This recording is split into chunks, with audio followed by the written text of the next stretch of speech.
오늘 나사렛 이단의 우두머리 이렇게 제목이 나와 있는데요. 바울 사도를 초대교회에서는 나사렛 이단의 우두머리, 전에 성경에 보면 이단의 개수라 이렇게 나와 있습니다.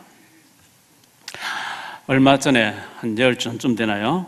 예비군 훈련장에서 23살 청년이 사격을 해야 되는데 총을 받아가지고 옆에 있는 동료 사수들을 총으로 이렇게 쏘고 난 뒤에 자신도 자살해 죽었습니다. 정신에 문제가 있었겠지요. 23살 살았는 청년인데 무슨 한이 많아가지고 죽으려면 또 혼자 죽지, 옆에 있는 사람들 이렇게 많이 죽이고 본인이 그래 또 자살해 죽는 안타까운 일이 벌어졌습니다. 그런 기사를 보면서 참 우리가 복음 전해야 되고, 저 아이의 그 어릴 때의 상처, 부모들이 알고 잘 키웠으면 저런 일이 없을 텐데 하는 안타까움이 있었습니다. 어린 아이가 엄마 아빠를 대할 때 너무너무 기대고 싶고 응정 부리고 싶고 아빠가 좋고 그래야 정상이지, 엄마 아빠 생각하면 소름 끼치고 기절하고 싶고 도망가고 싶고 이러면은 그 부모하고 자식과의 관계가 잘못된 거죠. 무서운 아빠, 무서운 엄마 이래 되면 굉장히 잘못된 것이잖아요. 그와 같이 우리가 하나님 생각할 때 너무 좋고 정말 예수님 하나님 생각하면 눈물이 날 정도로 기쁘고 즐거워야 되는데 하나님 생각하면 두렵고 무섭고 도망가고 싶고 그러면 그건 굉장히 오해된 하나님에 대해서 오해된 것이겠죠. 1983년 연세대학교 신학대학교에 채플 시간, 경건의 예배 시간이 있었는데요. 김홍겹이라고 하는 학생이 대표 기도를 하게 됐는데 이렇게 기도를 했다고 합니다. 하나님, 이제는 당신이 회개할 때입니다. 당신의 뜻이 이제 더 이상 우리가 이 땅에서 실현할 자신이 없습니다. 아니, 힘들어서 못하겠습니다. 우리에게 회개하라고요? 우리가 죄인이라고요?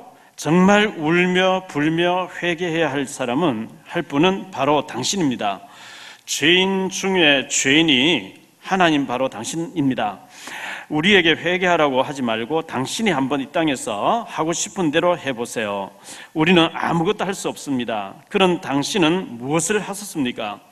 독재자가 백주대낮에 수천 명을 학살하는 광주에서 당신은 무엇을 하셨나요? 불쌍하신 하나님, 당신이 그렇게 사랑하시면서 죽인 예수의 이름으로 기도합니다. 어떤 그 대표 기도에서 어떤 이런 내용으로 기도를 했는데 그 예배에 참석한 사람들 아무도 아멘을 하지 않게 됐습니다.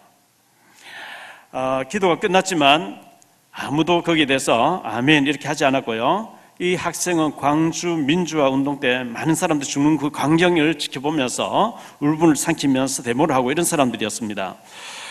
그랬는데 그렇게 기도한 그 김홍겹이라는 사람이 36살이 되었는데 죽었다고 합니다. 어떻게 해서 죽었냐? 아파서 병원에 갔는데 위암 말기로 판정이 났다는 겁니다. 그래서 아마 하나님이 분노하셔서 위암을 가지고 데려간 게 아닌가 이렇게 해석하는 사람도 있고 합니다만은 어쨌든 그 사람이 하나님이 계시다면 왜 이렇게 될 수 있냐, 왜 저렇게 불의가 판을 치는데 하나님 침묵하시냐 이래가지고 막 분노로 북을 끓으면서 막 다 때려부시기 싶다 분노로 꽉 차 있었는데 그 분노와 혈기 그것이 결국은 위암이라는 걸 가지고 36살에 죽게 된 것이 아닌가 생각되어집니다. 히틀러가 유대인들을 죽이는데 600만 명을 가스실에 모욕시켜 주겠다고 해서 옷 벗고 들어가게 해놓고 가스를 틀어가지고 다 잡아 죽이잖아요. 그렇게 많은 사람을 이렇게 죽이기도 했습니다.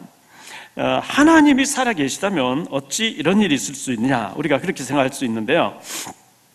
어떤 분이 이런 글을 보여주었습니다. 주기도문이 아닌 돈기도문이라고 하는 인터넷에 떠도는 얘기라고 하면서 보내왔습니다. 지갑에 계신 나의 돈님이여, 이름이 거룩히 여김을 받으시오며 돈이 판치는 세상이 임하여사오니 소득이 부동산 투자에서 이루어진 것 같이 증권에서도 이루어지이다. 오늘날 나에게 쓰고도 남을 돈을 주시옵고 우리가 우리에게 빚진 자를 고소함같이 나의 진 빚은 있게 하옵시고 우리를 불황에 들게 하지 마옵시고 다만 부도와 파산에서 구하옵소서. 자본주의의 나라와 권세와 영광이 돈님께만 영원히 있사옵나이다. 뭐 이런 내용이에요. 정말 웃기는 얘기인데 이런 내용이 많이 나돈다고 하니까요. 유대인들은 자신들만 선민이라고 하는 착각된 그 신앙관을 가지고 있습니다. 그래서 자기들만 구원받아야 되고 자기들만 다스려야 되고 자기들은 최고의 주권자고 다른 민족들은 좀 개처럼 여기라. 이게 탈무드의 정신이 그렇죠. 그래서 자기 자신들의 전통이나 어떤 그 유전을 성경보다 더 중요시할 정도로 그들은 그렇게 했습니다. 예수님께서는 마태복음 23장에서 그런 바리새인들을 향해서 화 있을진저 독사의 자식들아 하면서 무섭게 책망을 하셨거든요. 예수님은 그들은 예수님을 십자가에 처형하게 되었고 예수님 십자가에 못 박았습니다. 제자들도 박해를 했습니다. 스데반도 순교시켰습니다. 예수님은 사람이지 하나님의 아들이 아니라고 이렇게 했습니다. 그래서 성경에 요셉이가 그 보디발의 부인의 누명을 쓰고 이제 감옥에 있었잖아요. 13년의 세월을 보낸 뒤에 총리로 이제 요셉이 올라가게 됩니다. 총리가 돼서 그 보디발 부인 앞에 요셉 섰을 때 그 보디발과 그의 부인의 인상이 어땠을지 여러분 상상해 보십니까? 다윗이 골리앗을 물리치고 난 뒤에 쫓기게 됩니다. 계속 쫓기는데 그 골리앗을 물리친 힘으로 이 사울 왕을 물리치는 거는 뭐 한 게임도 안 되는데 건드리면 그냥 끝나는데 다윗은 10년이 넘도록 계속 도망을 다니면서 여호와의 기름 부은 받은 자를 내가 손을 대면 되겠냐? 하나님이 저 사람 데려갈 능력이 없겠냐? 계속 그러면서 피한단 말이죠. 그렇게 했는데 사도행전 13장 22절에 내가 이새의 아들 다윗을 만나니 내 마음에 합한 자라 내 뜻을 다 이루게 하리라 이렇게 말씀하거든요. 하나님의 기름 부음 받았다는 것 때문에 다윗은 그냥 피해요. 대항하지 않아요. 도망 다니고 그랬는데 이런 다윗의 모습이 하나님 마음에 합한 자라 하나님 뜻을 다 이루겠다 이렇게 했습니다. 다윗이 쫓기면서 얼마나 속상했겠어요. 에레미야가 시드기야 왕에게 바벨론에 항복하고 포로로 끌려가라고 하나님 말씀하셨습니다. 끌려가면 삽니다. 그러니까 네가 바벨론 돈 먹었냐? 네 친 바벨론 팔아 이래가지고 감옥 집어넣고 괴롭히고 이렇게 합니다. 바울이 이단 누명 쓰고 너무나 많은 박해를 받습니다. 결국은 순교를 당해야 되죠. 이순신 장군의 전기를 읽어보면 이순신 장군이 누명을 쓰고 그 왕 옆에 있는 사람은 자꾸 저 사람이 전쟁해가지고 왕의 자리를 차지하려고 한다 하면서 자꾸 이제 잘못된 이제 루머를 퍼뜨리고 집어넣고 이래가지고 자꾸 감옥에 들어가잖아요. 이제 완전히 위기를 당하니까 또 다시 내려주고 말이죠. 이랬는 그 누명 쓰고 정말 자기는 나라를 사랑하고 왕을 사랑하고 나라를 외적으로부터 구하려고 하는데 감옥 들어갈 때 그 속상한 마음을 이순신은 달랠 길이 없죠. 물론 난중 일기도 쓰고 했습니다만은 우리 한국 교회 하면 주기철 목사님을 순교자로 굉장히 알아주는데요. 주기철 목사님이 해방되고 난 뒤에는 순교를 이미 당했고 영웅인데 순교 당하실 때는 이단으로 몰려가지고 순교 당했어요. 자, 오늘 바울에 대해서 오늘 보니까 5절에요. 우리가 보니 이 사람은 전염병 같은 자라 천하에 흩어진 유대인을 다 소유하게 하는 자요. 나사렛 이단의 우두머리라. 전에 성경은 나사렛 이단의 개수라 이래 나왔거든요. 바울이 이단의 개수, 이단의 우두머리, 이단이라고 했기 때문에 우리가 이단에 대해서 좀 알아야 되겠습니다. 첫째, 이단의 특징 5가지가 있습니다. 이단이 어떤 자가 이단이냐? 첫째, 예수께서 그리스도이심을 부인하면 이단이에요. 예수님이 그리스도 맞다 이래야지 예수는 그리스도 아니다, 이건 무조건 이단입니다. 요한 1서 2장 22절에 거짓말한 자가 누구냐? 예수께서 그리스도이심을 부인하는 자가 아니냐? 아버지와 아들을 부인하는 그가 적그리스도니, 이렇게 했습니다. 둘째, 삼위일체를 부인하면 이단입니다. 요한복음 17장 22절에 내게 주신 영광을 내가 그들에게 주었사오니 이는 우리가 하나가 된 것 같이 그들도 하나가 되게 하라 하심이라. 마태복음 28장 19절에 그러므로 너희는 가서 모든 민족을 제자로 삼아 아버지와 아들과 성령의 이름으로 세례를 베풀고, 아버지와 아들과 성령의 이름이라, 성부 하나님, 성자 하나님, 성령 하나님, 이 삼위일체 하나님인데요, 여호와의 증인들은 집집마다 다니면서 예수는 하나님이 아니다, 예수는 그리스도 아니다, 이걸 말하기 위해서 집집마다 한단 말이죠. 그 왕국개혁안에서 나온 사람들요. 그래서 적그리스도입니다. 이거 삼위일체 부인하면은 완전히 구원 못 받은 사람이고요. 셋째, 동정녀 탄생을 부인하면은 이단입니다. 우리가 사도신경 신앙고백 가운데 동정녀 마리아에게 나시고 성령으로 잉태하셔서 동정녀 마리아. 동정녀란 말은 결혼하지 아니한 처녀의 몸을 빌려서 나셨다는 것을 인정해야 되는데, 아니다, 이거는 구원 못 받은 사람들이죠. 이단입니다. 그리고 예수님의 죽으심과 부활을 부인하면 이단입니다. 예수님은 죽으셔서 3일 만에 완전히 부활했거든요.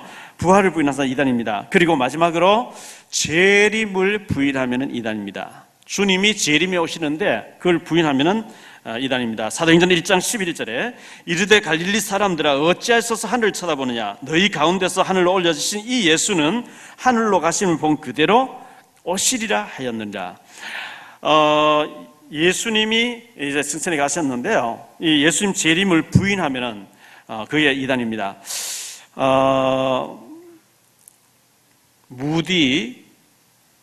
전도자 무디가 있었거든요. 무디 성경 연구에서 성경의 약속을 조사를 해보니까 7,000가지가 나오더라는 겁니다.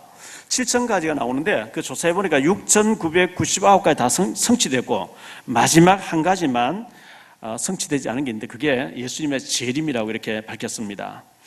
6,999가지가 다 약속이 되어 있고 성취됐다고 하면 주님 재림 반드시 성취될 줄로 믿습니다. 요한 1서 4장 1절 3절에 보니까 사랑하는 자들아 영을 다 믿지 말고 오직 영들이 하나님께 속하였나 분별하라. 많은 거짓 선지자가 세상에 나왔습니다. 이로써 너희가 하나님의 영을 알지니 곧 예수 그리스도께서 육체로 오신 것을 시인하는 영마다 하나님께 속한 것이요 예수를 시인하지 아니하는 영마다 하나님께 속한 것이 아니니 이것이 곧 적그리스도의 영이니라. 오리라 한 말을 너희가 들었거니와 지금 벌써 세상에 있느니라. 열왕기상 22장에 보면요, 북이스라엘에 거짓 선지자가 400명이 나타났어요. 참 선지자 미가야 뺨을 치면서 거짓말로 참 멋지게 말하고 있거든요. 거짓 선지자가 너무 많이 있습니다. 그래서 참 선지자를 박해한다는 것을 우리가 참고해야 되겠고요.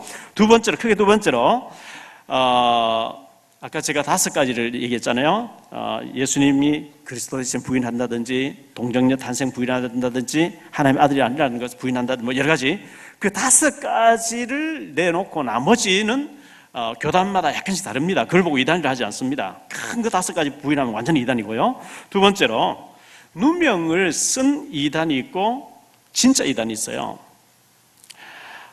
진짜 이단은 누구냐 하면 종교를 만들어가지고 교주를 하나님의 자리에, 예수님의 자리에 올려놓는 것 전부 가짜들이죠. 과거에 전도관이라고 있었습니다. 전도관이라 했다가 나중에는 천부교라고 이름 바꾸었죠. 박태선.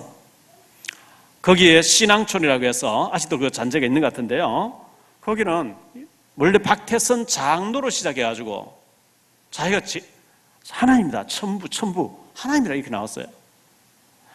잘못된 거죠. 거기서 박태선이가 잘못되어진 것이고, 또 통일교 문선명도 자기가 하나님이라, 참 부모 이러면서 하나님이라 그러죠. 영생교라고, 또 이 통일교에서 갈라서 나온 조희성이라는 사람이 사람들 죽이고 이래가지고 한때 굉장히 시끄러워졌습니다. 여기서 또 갈라져 나온 JMS라고 하는 정명석이라는 사람이 또 이제 많이 문제를 일으켰습니다. 전부 다 자기들이 재림 예수라 이렇게 했거든요. 또 요즘 하나님의 교회라고 하는 안상홍이라는 사람이 하나님이라 했다가 죽었는데, 그 부인 장길자가 어머니 하나님이라 하면서 교회들을 막 사가지고 간판을 떼버리고 십자가를 떼버리고 하나님의 교회, 전부 적그리스도고 사입이 잘못된 단체들입니다. 신천지라고 하는 데가 있는데요, 여기에 이만희라고 하는 교주가 자기는 영혼이 안 죽는다는 거죠. 그리고 자기는 보혜사라 그래요. 그래서 교회들은 참 사탄의 집단이니까 알곡은 모아서 창고에 들여야 되는데, 기존 교회에 알곡도 다 있으니까 산옮기기 작전을 해야 된다, 교회에 들어가서 다 데리고와라, 이래가지고 굉장히 한국교회에 문제를 일으키는 가짜들, 적그리스도들, 이런 것들이 있습니다. 그런가 하면 진짜 예수 믿는 사람들인데 바르게 믿어보려고 하는데, 뭔가 저 세력을 놔두면 안 되겠다 이래가지고 정치한 사람들이 누명을 씌워버린 누명 쓴 이단들이 있습니다. 예수님도 누명 쓰고 이단이 됐습니다. 십자가에 죽게 됐죠. 바울도 누명 썼기 때문에 바울처럼 예수님을 정확하게 전한 자가 없는데, 이단의 우두머리라, 전해성이 이단의 개수라 이렇게 나왔습니다. 베드로하고 모두 다 그래가 순교를 당했습니다. 한때 조용기 목사님이 여의도에 이제 교회를 해놓고 너무 많은 사람 은혜를 받으러 막 가니까 한국교회 비상을 걸어서 조용기 목사 이단 누명 씌우지 아니하면 다 교인 빼앗긴다 이래가지고 무조건 이단이다 이렇게 떠들었습니다. 근데 누가 뭐라 그래도 그건 정치꾼들이 지어낸 말이지, 조영기 목사님처럼 성령운동 일으켜서 많은 사람 전도해서 절대 이단이 아니거든요. 연세주한교회에 윤석전 목사님을 또 이단이라고 시비 걸어가지고요, 그 정치꾼들이 있어요. 이래가지고 막 신문에 때리고 이래가지고 한때가 얼마나 어렵습니까? 제가 연세주한교회 목사님 설교를 많이 들어보는데 절대 이단이 아닙니다. 전도를 제일 많이 하는 임마누엘교회 유광수 목사님 계시는데, 부산에서 전도하는데 막 성도들이 전도받아 막 가니까요, 부산에서 비상이 걸렸습니다. 유광수 목사를 그냥 놔두면 우리는 다 교회 문 닫아야 된다. 그래서 이단이다 이렇게 막 묶어가지고 막 이제 무리를 일으키는 거죠. 이단은요, 자기를 그리스도의 자리에 올려놓습니다. 내가 하나님이다, 내가 예수다. 그러나 그리스도만 높이는, 오직 예수, 오직 하나님, 오직 복음, 그리스도만 높이는 이단은 없는 줄 믿습니다. 오직 그리스도와 전도, 선교, 복음 얘기하는데 복음도 안 되는 사람들이, 정치꾼들이 이단 누면 씌워가지고 이 복음 운동 막으려고 하는 거, 그 굉장한 사탄의 전략이죠.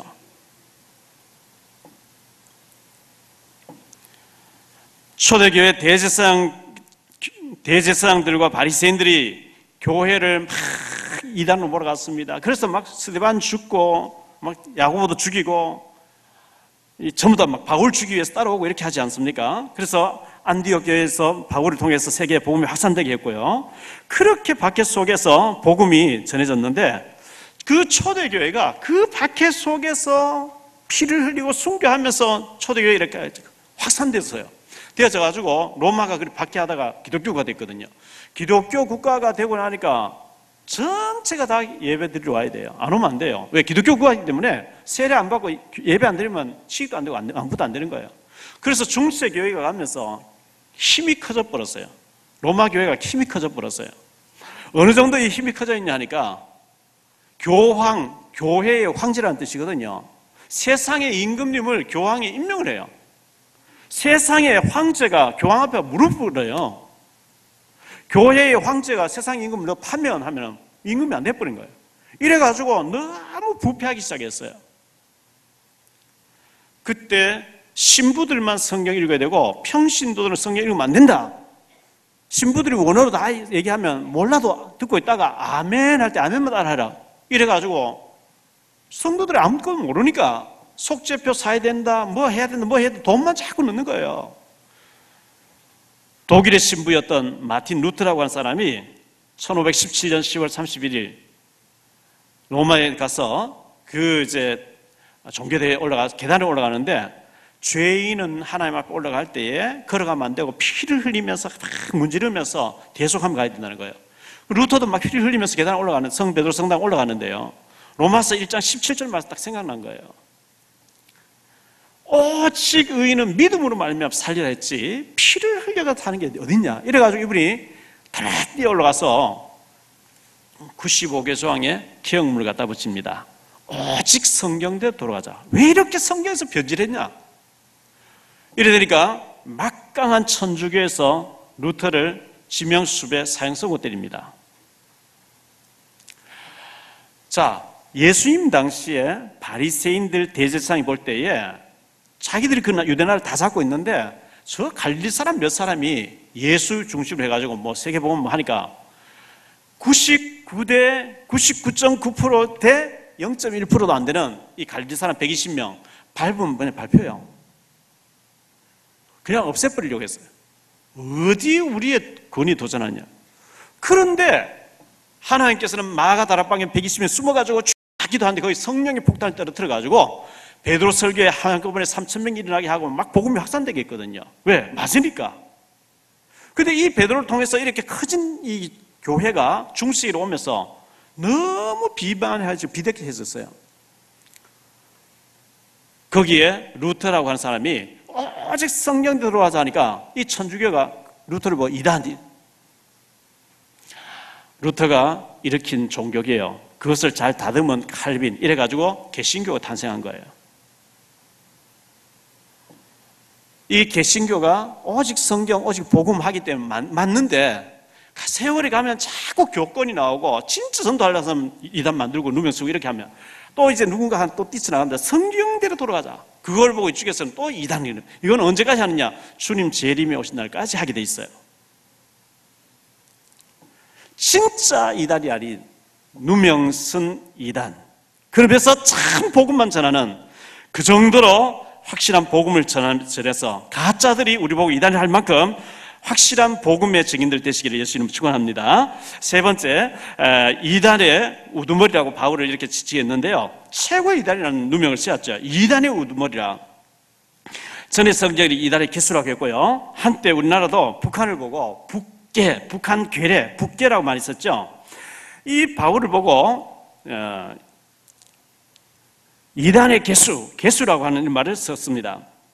바울만큼 복음이 확실한 사람 없습니다. 바울처럼 위대한 인물이 없습니다. 그런데 바울은 다니면서 전도해 놓은 곳에 편지를 써보내면서 이렇게 해라. 내가 자주 못 가서 미안하다. 이렇게 해라. 그게 전부 성경이 됐어요. 성경 14권을 기록했어요. 정말 그리스도 외에는 바울만큼 위대한 인물이 없는데 이 바울을 보고 이단의 우두머리, 이단의 개수, 연병을 퍼뜨린 자라, 전염병을 퍼뜨린 자라 이렇게 했습니다. 한때 몇 년 전에 중국에서 사스 바람이 불어서 많이 죽었죠. 또 서아프리카에서 에볼라 많이 죽고 있잖아요. 아직도요. 최근에는 중동에서 사스 바람이 또 불어가지고 40% 이상 죽는다고 하는 우리나라 사람 3사람이 감염됐다 이런 뉴스가 나온 걸 봤는데요. 이 바울은 간 데마다 한 사람 만나면 복음을 확실하게 얘기하니까 이 가짜들이 볼 때는 전염병을 퍼뜨린 자라 이렇게 말을 하면서 죽여야 된다 이렇게 나왔습니다. 우리는 어디 가서 예수 믿는 표시도 못 내고 전도하지 않으면 잘못된 사람이잖아요. 이 전염병은 하다못해 감기가 독하게 감기가 걸려 있어도 옆에 사람이 감기 바이러스를 옮겨서 기침하게 되는데 우리에게 그리스도라는 보화가 있는데 바울은 그냥 이 내가 가지고 있는 복음을 전했어요. 그리고 옆에서 보니까 전염병을 퍼뜨린 자라. 전도자가 되시기를 축원합니다. 우리 옆에 있는 사람에게 복음의 향기가 퍼져나가고 그 사람이 복음 받는 게 당연한 거거든요. 제가 어제 저녁에 설교를 준비한다고 이제 앉아가 10시 좀 넘어가지고 있는데 울산에 계신 그 형님이, 이발소 하시는 형님이 전화 왔어요. 연락 받았냐? 뭘요? 연락 못 받았냐? 뭔데요? 이랬더니만은 제 누나가 그 이제 울산공항 앞에 살고 있는데 아들이 둘이 있어요. 제 조카 둘이죠. 큰애가 교통사고로 죽었다는 거예요. 그래서 너무나 이제 갑작스런 비보라 어떻게 하다가 죽었냐를 물어봤어요. 어제 오후 5시 넘어서 친구하고 울산에서 경주로 가다가 오토바이 타고 가다가 차에 하고 이렇게 봐가지고 바로 이제 죽었다 이렇게 연락을 받았어요. 제가 일정이 없으면 오늘 예배 드리고 저녁에 내려가 보든지 하면 되는데 제가 오후 비행기로 북경지교에 가서 예배인도 하게 돼 있고 괌에 가서 또 이제 사람들 만나야 될 사람들 만나야 되는 이런 일정이 있는데 도저히 보니까 그걸 다 취소하고 어떻게 방법이 없어가지고 11시에 제가 이제 급히 갔다 와야 돼서 운전해서 막 내려갔어요. 내려갔는데 밤새 내려갔다가 가서 이제 잠깐 기도해주고 위로를 하고 그리고 이제 올라오게 됐는데 지금 제가 제정신이 아니에요. 근데 이제 우리 매형이 예수 안 믿다가 누나가 40몇 년 동안 기도했는데 작년 추석 때부터 신앙생활 하는데 사람이 완전히 바뀌어버렸어요. 그렇게 예수 믿는 사람 욕하고 이렇게 늘 하던 사람인데 싹 바뀌어가지고 수요일날 1부 예배부터 가서 앉아가 제일 앞자리에 앉아서 성경 읽고 아멘 아멘 한다는 거예요. 한 번도 주일에 안 빠졌다는 거예요. 그러면서 이렇게 좋은 예수를 내가 모르고 박해했다 하면서 이제 그렇게 신앙생활 잘하고 텔레비도 이제 뉴스 외에는 안 보고 성경 읽고 계속 집에서 일을 하니까 애들도 둘이 이제 너무 좋아하는데 이 큰애가 말이 없고 아주 뭐라 할까요? 말이 없고 순하디 순애가 이게 순둥이에요. 작은 애는 좀 이제 아주 야가 빠진 애인데 근데 큰애가 36인데 결혼도 안 했고 연애도 안 하고 돈 벌어놓고 결혼한다 이런 식으로 하고 모범적인 아이인데 누나 얘기 들어보니까 얼마 전에 직장에 있어 오토바이 타고 오다가 겨울에 물이 새 나와서 빙판돼 있는데 그 다리가 부러져가지고 오토바이를 처리하고 부숴버리려고 했는데 이제 다리 그렇게 고생했는데 또 이걸 타고 나갔다가 이렇게 죽게 됐다 하면서 막 안타까워 하는 거죠. 근데 제가 이제 내려갔더니만은 매형이 눈물을 흘리면서 제 손을 잡고 내가 죄인이고 내가 죽어야 되는데 하나님 왜 착한 우리 아들 예수 잘 믿는 우리 아들을 먼저 데려갔냐고 막 그러고 우셔요.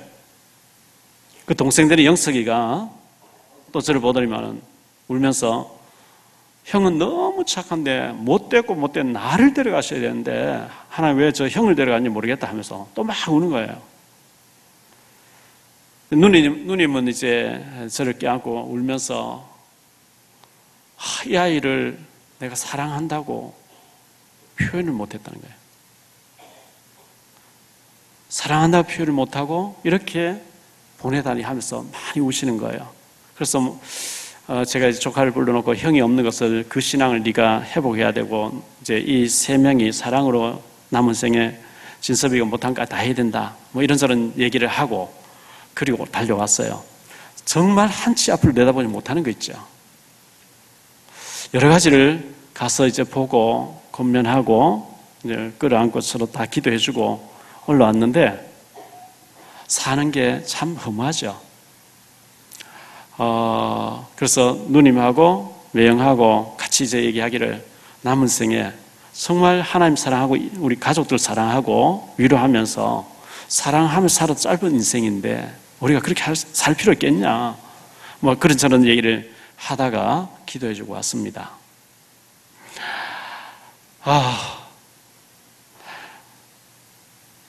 가족들 여러분들 정말 잘 챙기시고 사랑으로 하나가 되시는 그런 역사 있게 되기를 바라고요. 이제 그냥 오토바이 타고 엄마 경주 갔다 올게 한 아이가 차고 봐가지고 시체가 돼서 이렇게 돌아왔으니 얼마나 충격되겠어요.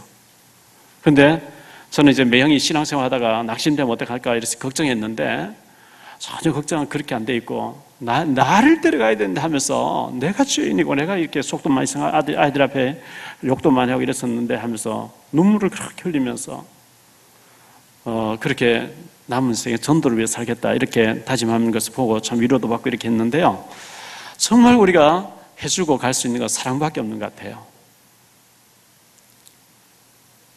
자, 오늘 말씀 이단의 우두머리라. 참 복음 전하는 복음 위에서 생명 건 이 바울을 보고 연병을 퍼뜨리고 전염병을 퍼뜨리고 이단의 우두머리라고 고소하면서 죽이려고 합니다. 하나님 보실 때는 그렇게 고소하는 그 사람들이 가짜입니다.